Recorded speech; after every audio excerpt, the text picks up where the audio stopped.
wrongfully convicted, released after serving years in prison. Some most their life. It's crazy.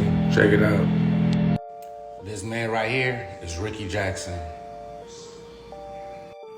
Ricky Jackson was a teenager living in Cleveland, Ohio when he was wrongfully sentenced to death. He was a victim of wrongful conviction in the 1975 murder-robbery case of a money order salesman named Harold Franks. Ricky Jackson had two co-defendants, brothers Wally and Ronnie Bridgman. The only evidence they had on him was a false coerced eyewitness testimony of a 13-year-old boy named Eddie Vernon. But later on, Eddie Vernon will play a big part in why they go home. There was no fingerprints or physical evidence linking them to the crime. None of them had no criminal history, and all three of them had credible alibis. Nevertheless, all three of them were sentenced to death. Later on, it was commuted to life without parole. But unlike his co-defendants, Ricky was never granted parole because he was deemed the shooter in the case. They said he was the shooter in the murder-robbery case. So Ricky wound up serving 39 years, 3 months, and 9 days in prison. 39 years for something you didn't do. That's the longest time in prison for anybody that has ever been exonerated.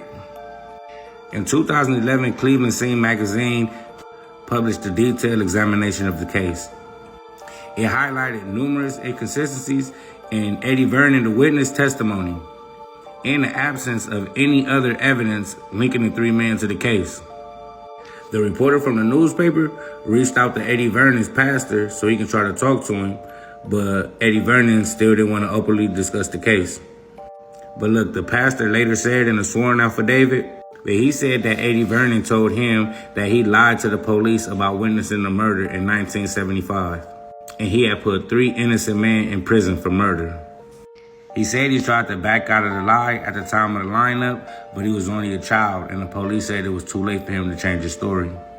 So after all that, Eddie Vernon's pastor convinced him to publicly recant his story, setting in motion the exoneration of Ricky Jackson and the Bridgman brothers.